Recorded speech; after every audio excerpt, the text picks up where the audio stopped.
Greetings from Taipei. Hi everybody. It's 1st of August today, and it's time for another situational awareness update. This will be the third or fourth situational awareness update that I am posting. I've done a few. I think I did a couple from here and one from Chiang Mai previously. So it is a journey. I'm figuring out a proper structure for them and a proper format, and yeah, I'm deliberately doing in this chaotic way, kind of to accentuate the idea of situational awareness, what's going on around you. And mainly the idea is to share some observations on the ongoing developments in the region, how they relate to people like us. So maybe let's talk about the context and the structure. I'm gonna add some bits and pieces that were filmed in the past few days, so some of them will come from late July, but I'm doing this intro and I'll probably try to post it later tonight, August 1st, the first day of the summer. Phenomenally hot today. And this is the Da'an area near the Wan Hula and Bend. I actually do them more for myself, but since some of the observations may be useful or interesting, informative for others, why not maybe share some of it, some of the more general observations for sure. I guess my interest in Asia also coincides with the evolution of my interest in the area of risk management, risk mitigation, risk planning. And one of the key elements in that is situational awareness, knowing what's going on in your immediate surroundings, in multiple domains, and overall in the country, in the region, even globally. The scope is Asia Pacific, in more detail Taiwan and Thailand, maybe to a certain extent Japan a little bit, but basically the key locations with implications for the rest of the region as it applies to foreign professionals working in these countries. So people essentially like me. It's still a bit of an experiment for me, this format, this structure. Structure will be tweaked maybe later on, but so far it's like this. I'll start with some climate observations, because I think geography and the physical environment are paramount to being anywhere. So yeah, climate developments are number one. Or maybe I should start with the context. It won't be repeated all the time, but maybe this time I will recap the context. Then we'll move on to the whole climate thing. Next up will be the security environment. There's a whole bunch of kind of military, geopolitics, political channels, but I'm gonna try and give my own kind of perspective on this as it applies to my own situation. Directly related to this will be financial markets. Again, I won't be going into too much detail, but to the extent that is relevant to me and to people like me who are kind of sort of nearing their retirement and hoping to retire somewhere in Asia, maybe. Also adjacent to this is the cost of living, something that I have covered in quite a lot of detail for Taipei. A lot of people are taking unnecessary risks. That gentleman over there is riding without a helmet, having two kids on the bicycle, and their wife is trailing, their mother is trailing right behind them. That's a risk trade-off. This is the corner of Dunhua and Zhongshan Road. east. Very nice shopping area. There's a lot of good shopping in the whole Tunha area, in the little blocks, neighborhoods just north of this street. But not today. Today I have some errands, and while I'm walking, I'm recording this. So let's start with the context. I'm a male guy, male dude in my late 40s, living and working in Asia, dividing my time between Taiwan and Thailand, spending occasionally time in other places in Asia. This is basically where I spend most of my time, where I like to spend my time, and where I hope to spend the rest of my time on this planet, in some form or the other. So the risk environment that affects this place, this region, is quite relevant to me. This is a semi-permanent market, regular. They have it almost every other weekend. Hangout market in this area, Zhongxiao Road. It's quite nice.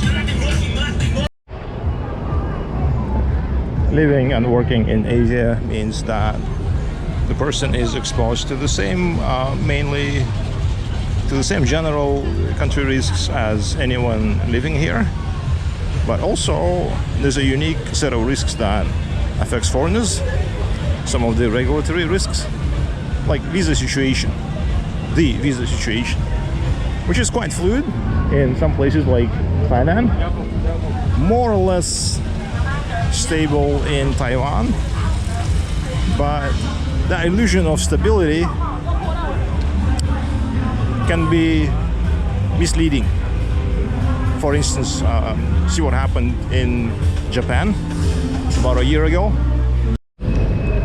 Being in my 40s also means that I need to start paying more attention to my health and fitness, general physical fitness, and certain specific health issues. So things like health insurance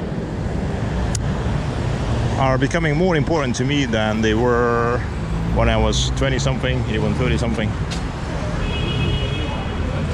After a certain age, one has to start paying attention to this. Something that is often overlooked, the language environment. So here I'm kind of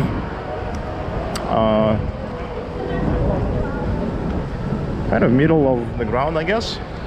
I do speak a fair bit of Chinese, but nothing like the professional level.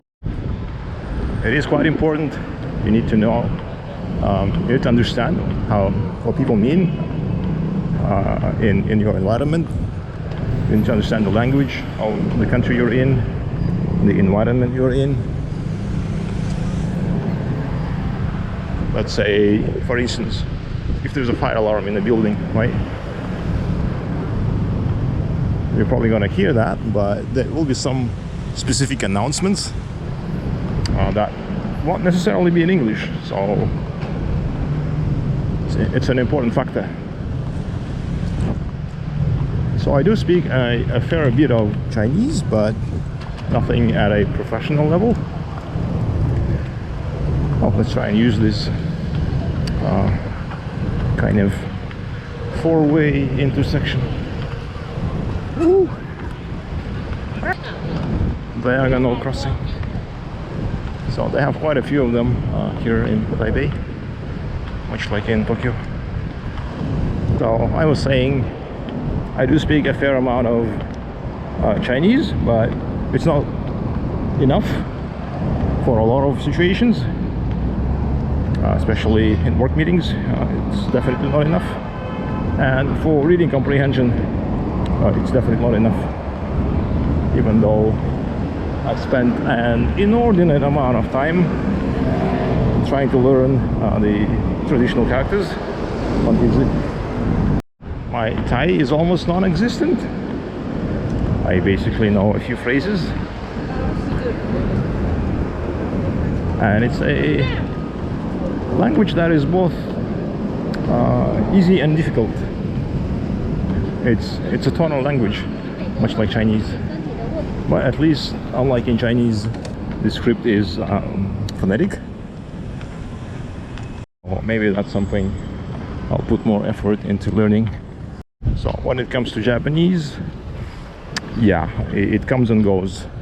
Basically, I was able to speak a fair amount of Japanese until a couple of years ago, and it has really dropped over the last 1 year because I didn't go to Japan.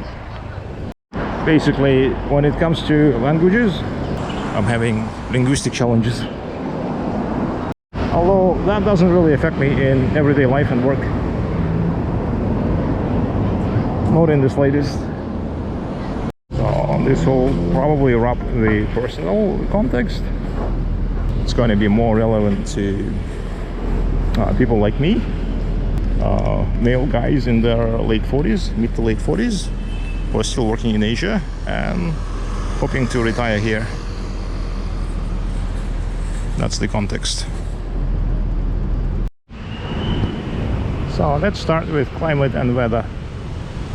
I think it's the #1 important thing, aside from actual security situation, that people need to consider when living in Asia or relocating to Asia. Increasingly, this physical environment is being challenged. Here in Asia, this is made worse, more difficult by the fact that because of something called entropy, one can easily make heat just by burning something, making a fire.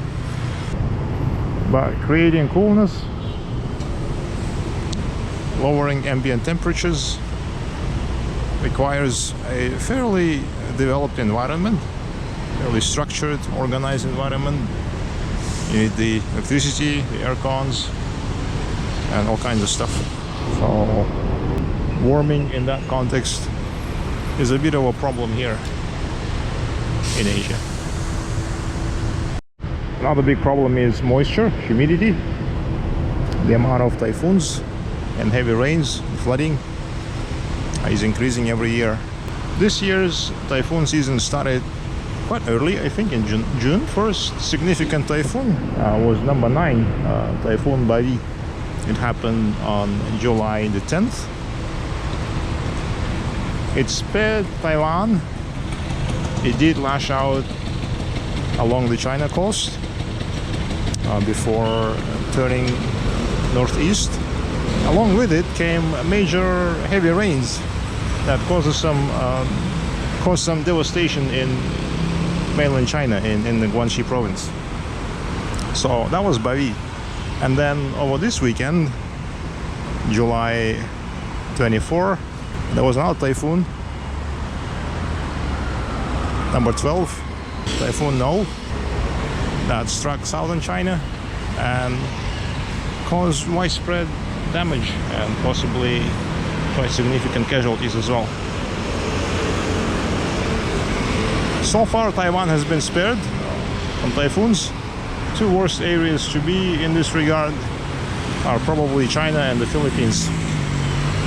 So from now on, if you're planning to go to China, be aware of the typhoon seasons, typhoon warnings, flood situation, and pay attention to any news regarding the major dam systems. There's all kinds of chatter, rumor, noise around the whole Three Gorges situation. Pay attention to that. By some accounts, there are about 50,000 dams in China built in recent 30 years. So yeah, something's gonna pop somewhere. We just don't know where and to what extent. Thailand this summer has been mostly spared of floods and typhoons. Typhoons are quite rare there, but floods are pretty frequent. because all this water reaches there eventually. But so far I haven't heard of any major flooding as yet. This will come later in August, September. The air quality situation seems to be pretty good. That's generally March, April. Regarding earthquakes, the major flashpoints obviously are always Taiwan, Japan, and some parts of China. So we had a little one this weekend, I think Sunday, so that's 26, and that was magnitude 4 point something. It was barely felt. And today on 28th there was another big one, this time in Kumamoto in Japan. So that was I'm reading currently it's a developing situation, magnitude 7.1. So there will be some destruction and some casualties there probably.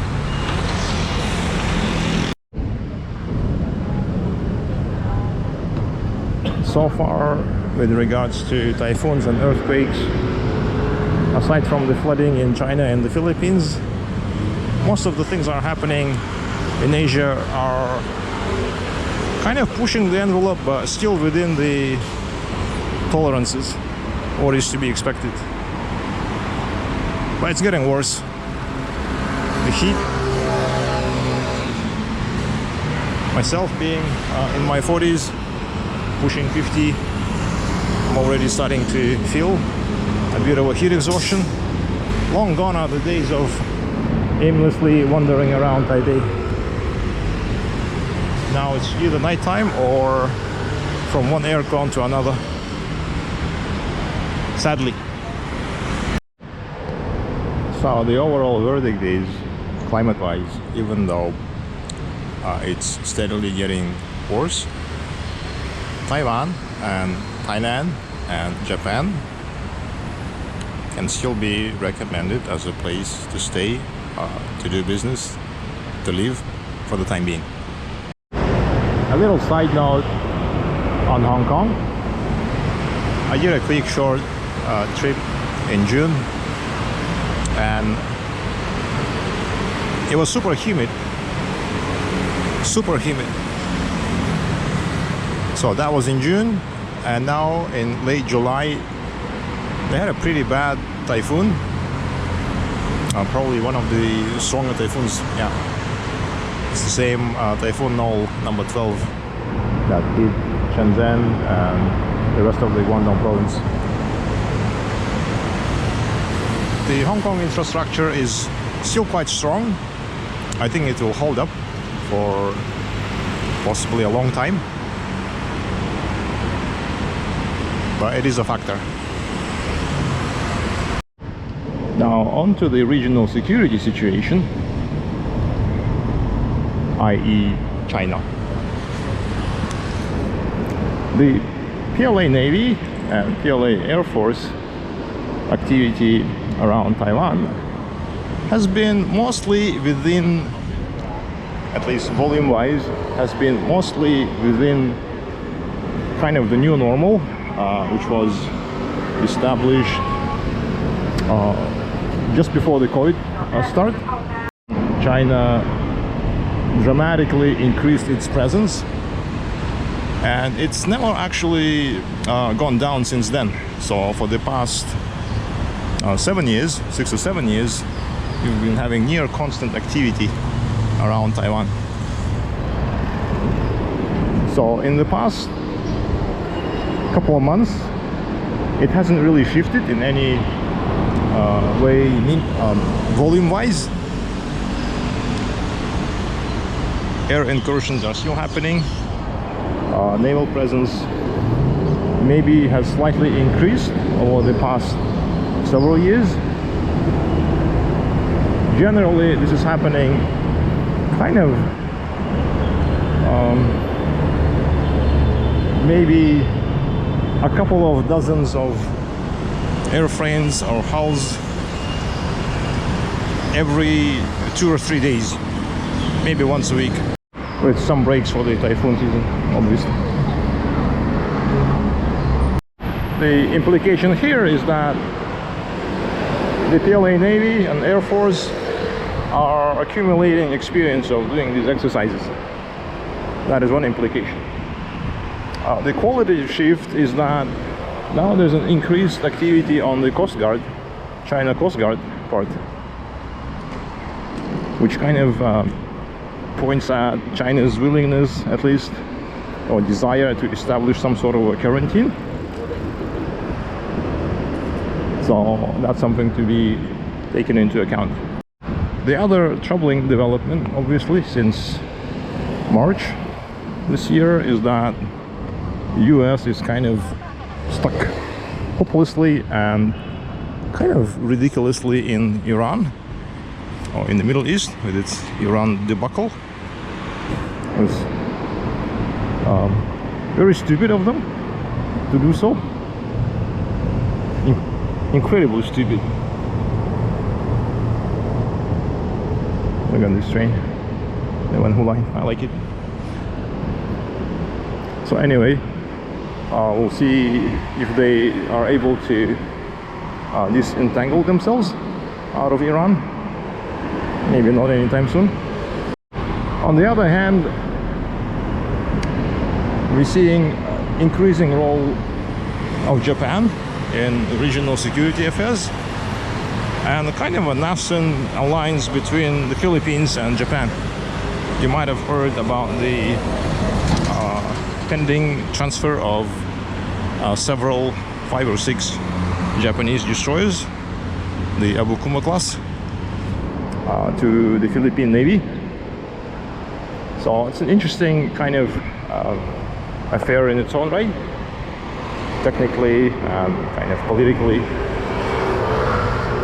It's an interesting thing. JDM exports. These are kind of small, actually frigate size, maybe even kind of a larger corvette size destroyers. They don't carry a helicopter. That's a major kind of disadvantage, but still there's a whole pack of them and they're pretty well built. You can trust Japanese on that. So, and they also carry a bunch of anti-ship missiles, not the VLS, not the vertical launch tubes, but still I think they carry some Harpoons. So it's a big question now. People are discussing whether they will be completely stripped down of any weaponry, or they will have some kind of a kit. Yeah, it's very interesting. It will take the Philippine Navy quite some time to get used to them, but as a Coast Guard, I think they will be great. Other ASEAN nations also made some noises recently that they're not too happy with Chinese claims, the South China Sea, so it's also a signal. So that's what's happening here locally and regionally. But on a global scale, something that is having an outsized impact, aside from Iran, is the Russia-Ukraine war.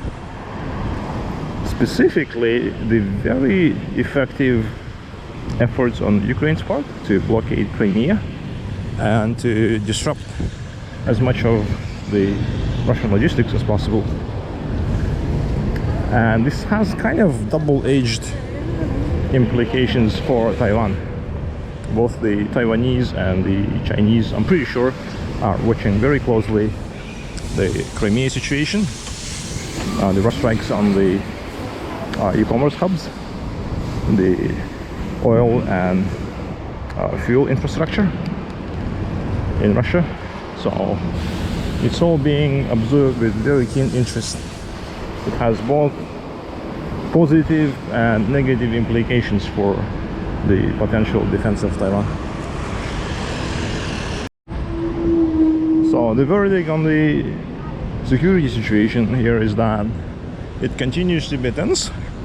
It hasn't de-escalated yet. Maybe it never will. And although it's getting kind of incrementally worse, so far I haven't seen a qualitative a large qualitative significant shift that would indicate that something is about to blow up. Yeah. So on this one, I'm staying put as well, as with climate.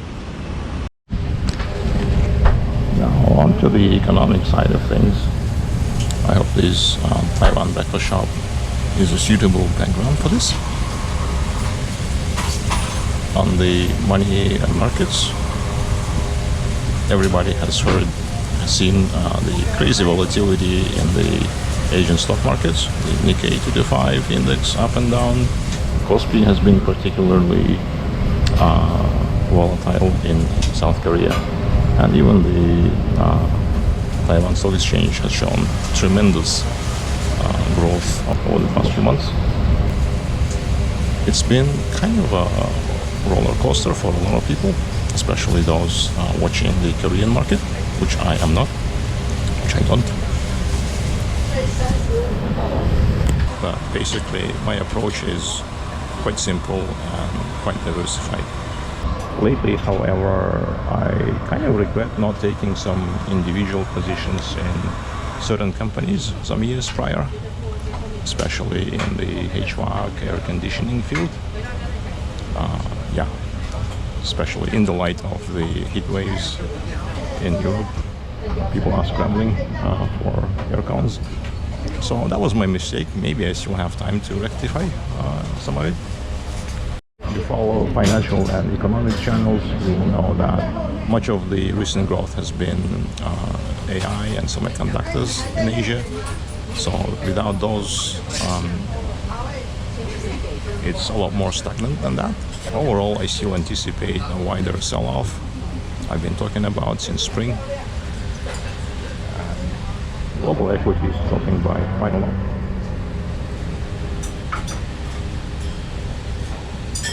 That's going to hurt everybody's retirement plans, including my own. But I think it's inevitable. You just need to adjust. Panic selling at this point is probably going to hurt more, and especially panic selling at the height of the crisis. I have reduced my dollar cost averaging somewhat, but continue to pile cash in anticipation of kind of a buying opportunity sometime later, maybe in the 24 months window. This will be my 5th or 6th financial crisis that I'm going through, so I'm kind of getting used to that. The verdict here on the markets is basically it's going to get worse. A lot worse, but we will come out of it on the other end. Now, regarding the cost of living, this is my typical Taiwan breakfast, milk tea and egg pancake. This combo used to be 95 NT last year, and it's 105 NT this year. So that's about 10% increase, 8% increase in 1 year. And a lot of the other joints that I frequent, they show the same kind of around 10% increase year on year. Of course, this is kind of individual item, very anecdotal. But as soon as I got back from Thailand in March, I went on a shopping spree and I bought up a whole bunch of kind of imported items, because right at the time, in late February, early March, what started was the US, Israel, Iran kind of conflict. Let's put it that way, the Iran war. So immediately I realized that, okay, some of the things are going to be disrupted. So I went on and I bought a bunch of kind of pricier imported items, and I was right. The cheap chocolates are gone now. For instance, the kind of simplest run-of-the-mill Meiji black chocolate that used to be 50, 55 per pack is now per bar is now 72-ish, possibly even more at convenience stores. That's a 40% increase. I stocked up on the Carrefour house brand Selection, which is now gone extinct. Mostly because of the brand takeover. I think the logistical hurdles also had their role. The other thing I stocked up on was olive oil, which is always expensive and it's not grown in the region, so it's bound to go up in price. Here in East Asia, we're still are being kept afloat by the global demand for semiconductors, advanced electronics. But in Southeast Asia, things are a lot worse. Everything kind of compounded. The kind of peak debt levels, credit levels, the oil crisis, all kinds of things. So, for instance, a friend of mine works as a car salesperson. She hasn't made a sale in a couple months. So it's tough. A lot of my friends are reporting from Chiang Mai that some of the popular places have gone up in price almost 50%, some almost double. I mean, food joints. So it's pretty tough out there. Implication here is whatever retirement budgets or long holiday budgets you're creating, maybe you should review your inflation component to it and beef it up by quite a bit. Yeah, and have some kind of exchange risk element planning to it. So what's the overall verdict given all these factors regarding the whole situational awareness, the risk situation in Asia Pacific, in Taiwan in particular? By the way, this is a nice little quiet cozy corner right in the middle of Taipei, behind one of the banks. I like it. At first glance, this was just a void deck behind the building, but they made it pretty nice with these kind of scrap metal structures by Keith Haring. Yeah, this one right in the middle is called Julia. Yeah, that's the artist's version of Julia. The other factor one has to consider when making these choices is the externalities, what's happening outside the region, and what are the options available. Are there regions available, locations available, jobs available, income streams available? And based on these external factors, the calculus still remains very much in favor of staying in Asia for the foreseeable future. So narrowing it down to my individual situation, I'm still staying put in Taipei specifically, more broadly in Taiwan, even more broadly in East Asia, maybe with some seasonal adjustments towards Southeast Asia, largely related to the cost of living, but that is something that will take some reconsideration because of the increasing inflation back in Thailand. That's kind of it. This is my situational awareness update for June, July, looking into August for the mid-career, middle-age professional in Asia. Thanks for watching, I guess. Make your own conclusions.